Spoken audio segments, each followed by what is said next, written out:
11 de setembro de 2001. O voo 93 da United Airlines foi sequestrado pelo grupo terrorista Al-Qaeda. Naquela manhã, 3 dos aviões já haviam atingido seus alvos: o World Trade Center em Nova York e o Pentágono na Virgínia. Quando a notícia dos atentados chegou aos passageiros, eles se deram conta de que embarcaram em um voo suicida.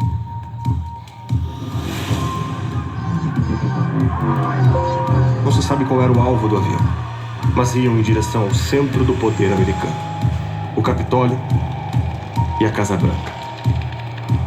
Os passageiros estavam em uma situação aterrorizante. Se agissem, teriam chances baixas de sobreviver. Mas se não agissem, não teriam nenhuma chance. Depois de uma rápida votação, atacaram os sequestradores. E foi assim que o voo 93 entrou para a história como um episódio de heroísmo, sendo símbolo de situações decisivas e difíceis, em que a escolha de não fazer nada pode ser fatal.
We are as close to a cultural civil war. What you're seeing behind me is one of multiple locations that have been burning in Kenosha, Wisconsin, largely peaceful demonstrations, largely peaceful demonstrations, largely peaceful demonstrations, peaceful demonstrations. China has surpassed the United States as the largest economy in the world. The Oscar goes to Parasite. It's not can you trust Huawei, it's can you trust the Chinese government. France winning 89-79 over the USA.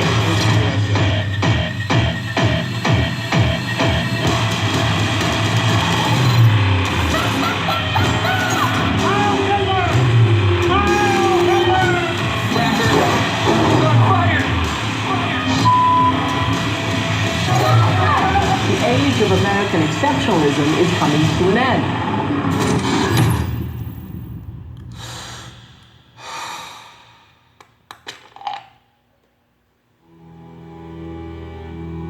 Em 2016, os Estados Unidos eram como um homem de meia idade, que depois de décadas ignorando os problemas em sua vida, foi finalmente forçado a se olhar no espelho. E a imagem refletida era perturbadora. Era a imagem de uma nação que ameaça sucumbir não por seu fracasso, mas, ironicamente, pelo próprio sucesso. Em momentos de crise, é comum nos perguntarmos se a jornada finalmente chegou ao fim. No caso dos Estados Unidos, essa jornada começou de forma literal. Colonos devotos, fugindo da perseguição religiosa, atravessaram o Atlântico enfrentando o desconhecido para plantar a semente do novo mundo. Os Estados Unidos viraram sinônimo de independência e de conquista. Foram de gigantes isolados a superpotência apelidada de mundo livre. Sua moeda virou sinônimo de confiança, e seus ícones culturais conquistaram corações e mentes do mundo todo. Por gerações, o país pareceu cumprir o destino que o primeiro grupo de colonos recebeu de um sermão antes de partir para a América.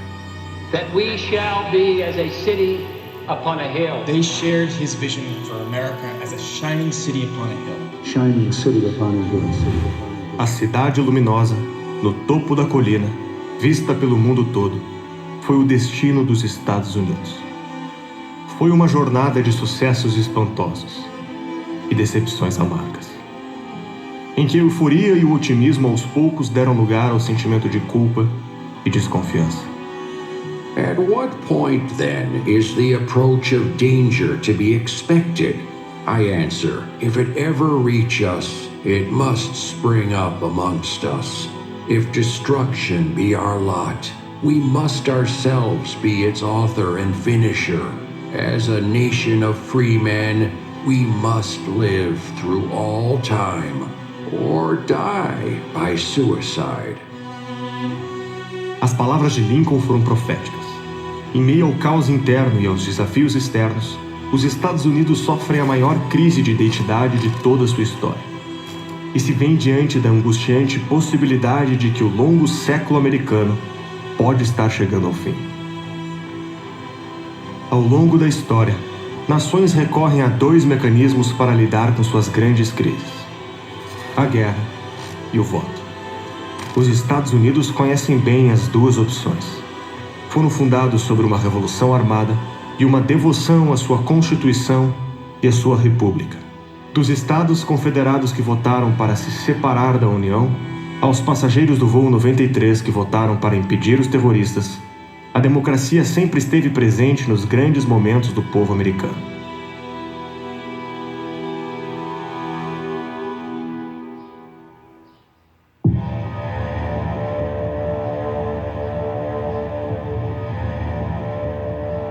Quando uma população vai às urnas votar por um presidente, isso reflete o futuro do seu próprio país. No caso das eleições americanas, Das Rennen zwischen Trump und Clinton опережает Trump. reflete o futuro do mundo inteiro. Досрочное голосование. Elecciones presidenciales. É o dilema do mundo. Eleger o presidente dos Estados Unidos pode significar muitas coisas diferentes. Colapsos, The American financial system is rocked to its riqueza, guerras, paz. Não é à toa que o mundo inteiro para assistir. A new Emerson College survey shows the race tightening, with just over 60 days to the election. E 2020 não é um ano diferente. Finally, that shrewdest of all observers of American democracy, Alexis de Tocqueville, put it eloquently after he had gone on a search for the secret of America's greatness and genius. And he said, "Not until I went into the churches of America and heard her pulpits aflame with righteousness did I understand the greatness and the genius of America. America is good. And if America ever ceases to be good, America will cease to be great." Os Estados Unidos são a referência contemporânea de democracia, lei, estabilidade, prosperidade e inovação. Estar na vanguarda do mundo tem um preço. Todos querem seu lugar. Mas a ascensão de outros países não parece ameaçar mais os Estados Unidos do que a sua própria implosão. As últimas décadas foram marcadas por profundas crises econômicas, perda de autoconfiança e de patriotismo, queda na performance educacional e diminuição na influência global. Para todos que pensam a política internacional, fica a pergunta: esta seria a causa ou o sintoma dos tempos em que vivemos?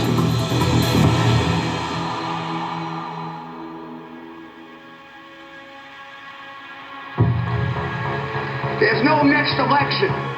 This is it.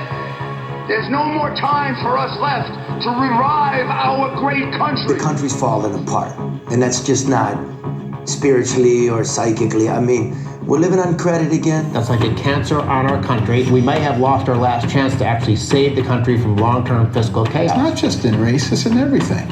You know, gender, age, income, religion, you name it. We're driving wedges in between people in our society. Pessimists will tell you basically that America's broke. It's broke socially, it's broke politically, it's divided against itself, the politics don't work, the Constitution prevents people taking decisions. American and coalition forces are in the early stages of military operations to free its people and to defend the world from grave danger. Os Estados Unidos estão envolvidos em 7 guerras diferentes: Afeganistão, Síria, Iraque, Iêmen, Somália, Líbia e Nigéria. A presença militar até pode ser justificável, mas fez a credibilidade americana sofrer duros golpes.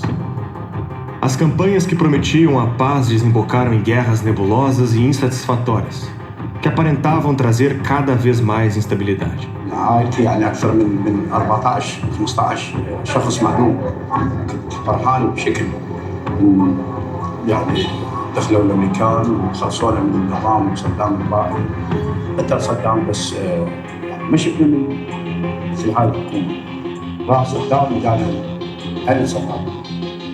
Ao derrubar Saddam Hussein, os Estados Unidos transformaram o Iraque em território de disputa sangrenta e criaram as condições para o surgimento do ISIS. بالله عليكم لو أن أحد الدول الكافرة أو النصارى أرادوا أن يقيموا كنيسة ويتعبدوا فيها ديانتهم الباطلة الفاجرة هل كان أحد يردهم عن ذلك؟ لابد نحن المسلمين نحن الذين نريد أن نقيم شرع الله في هذا. Mesmo com esse desempenho questionável, o orçamento do Departamento de Defesa já ultrapassou 500 bilhões de dólares por ano e continua precisando ser um dos mais fortes do mundo. Until the latest of our world conflicts, the United States had no armaments industry. But we can no longer risk emergency improvisation of national defense. We have been compelled to create a permanent armaments industry of vast proportions. Now, this conjunction of an immense military establishment and a large arms industry is new in the American experience. The potential for the disastrous rise of misplaced power exists and will persist. We must never let the weight of this combination endanger our liberties or democratic process. A relação entre Forças Armadas, Congresso e o conglomerado de empresas que vendem armamento militar ganhou o apelido de Triângulo de Ferro. Em um vértice, as empresas fabricantes de armas formam um grupo que financia campanhas políticas. Os políticos, financiados por essas empresas, declaram guerras e aprovam orçamentos para o Departamento de Defesa, que firma mais contratos bilionários com as mesmas empresas e recebe mais armas para mais guerras. Empresas como Lockheed Martin, Boeing, General Dynamics e Raytheon dependem desses contratos bilionários para sobreviver, tendo até 85% dos lucros vindo da venda de armas para o governo. Grande parte dessas guerras tendem a não significar nada para o cidadão comum, fazendo desaparecer a crença de que o governo privilegia os interesses do povo. É mais um intensificador da instabilidade americana, que segue aumentando, enquanto o cidadão comum se vê afetado por problemas muito mais próximos e prementes.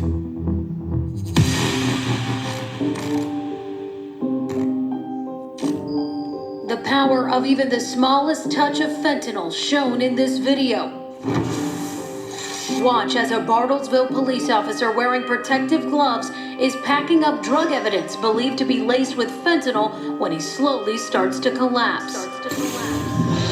Becoming ill, lightheaded, and actually basically passed out or fell. Seconds later, a rush of officers coming to the rescue. I don't know what would have happened had they not acted so quickly. Another layer to the opioid epidemic, and an eye-opening to what these men and women behind the badge have to deal with. Uma droga tão poderosa que médicos e policiais usam equipamento de proteção para o seu manuseio. Este é o fentanil.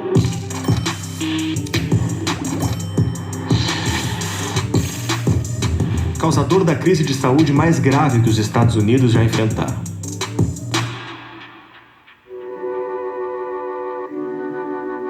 Nos anos 90, a indústria farmacêutica começou a fazer propaganda agressiva de opioides como Oxycodone, minimizando seu alto risco de dependência. These drugs, which I repeat are our best, strongest pain medications, should be used much more than they are for patients in pain. Os números são alarmantes. 1 em cada 8 crianças dos Estados Unidos tem um pai ou mãe que sofre de dependência de opioides. Mais de 140 americanos morrem de overdose todos os dias. Drug overdoses now take more lives every year than traffic accidents. Deaths from opioid overdoses have tripled since 2000. There is no other medication that kills so many people as opioids. There is no other medication which, within a week, can condemn someone to a life of addiction. Em 2013, os opioides já eram um problema de saúde nacional. E o acesso a esse tipo de medicamento passou a ser restrito. Os dependentes migraram para as drogas ilegais, passaram a consumir heroína e criaram um problema ainda maior. O vício do fentanil, um opioide sintético mais barato e 100 vezes mais potente que morfina, capaz de transformar uma crise de saúde pública em uma epidemia. Só em 2016, 68 mil americanos morreram de overdose. O problema é tão grande que já são comuns as campanhas incentivando pessoas a carregarem diariamente medicamentos que interrompem overdoses. O pesadelo não dá sinais de acabar tão cedo. Já são reportadas overdoses pelo uso de tranquilizante de elefante.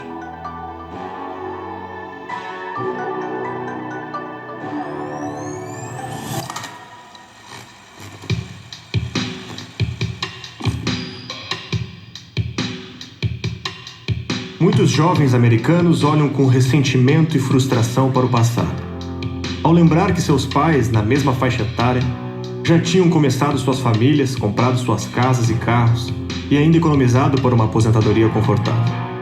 Hoje em dia, a maioria dos jovens americanos já começa a vida adulta com uma dívida de 30 a 100 mil dólares.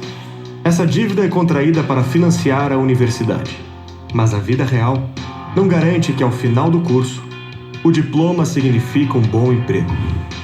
Em 1970, cerca de 1% dos motoristas de táxi tinham um superior completo. Em 2016, esse número já ultrapassava os 15%. Metade dos diplomados estão trabalhando em profissões que não pedem formação superior, como caixas, garçons e vendedores. Enquanto isso, o total da dívida estudantil já ultrapassou $1 trilhão. O retrato de uma cultura que atrelou a ideia de prestígio e sucesso à educação universitária. All right, here we go. For each correct answer, we'll pay you a percentage of your debt. If you get 8 correct, we'll pay you the whole amount. Okay. After I graduate, I'll have $35,000 in debt. Currently, I have $65,000 in student debt, and I'll graduate with close to $100,000 in student debt. Well, people are horrified about the possibility of not landing a job, not landing an internship, because if you don't land on your feet coming right out of it, what do? It's taken us almost 250 years to build this country. We could wreck it in a single generation, and at this rate, we will. Is that our current system is making young people poorer. Go to college, we tell them. You'll be successful if you do. But too often that advice is outdated, if not an utter lie. Huge numbers of our kids wind up impoverished by the experience of college, their dreams thwarted forever. And the reason for that is debt. 45 million Americans now labor under student loans. The average debt burden is $37,000 per person. So no wonder young people aren't getting married or buying homes or having children. They can't afford to. They can't afford to. Pela primeira vez na era moderna, o número de americanos entre os 18 e 34 anos vivendo com os pais superou o número de americanos vivendo com o cônjuge.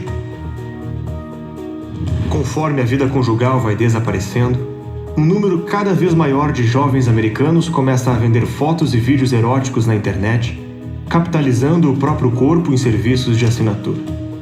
Os jovens cada vez mais despreparados, exprimidos pelo custo de vida cada vez mais alto, vêm empregando estratégias de sobrevivência que pareciam impossíveis em um país de primeiro mundo.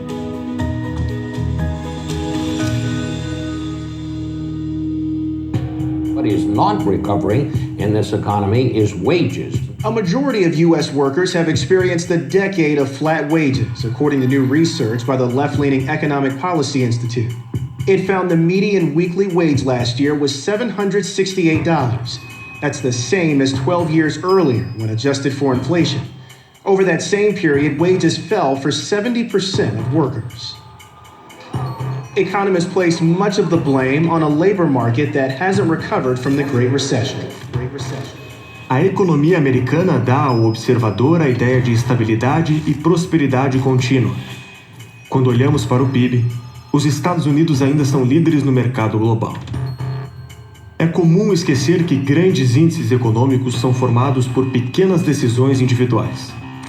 E é nelas que começamos a ver os sinais preocupantes.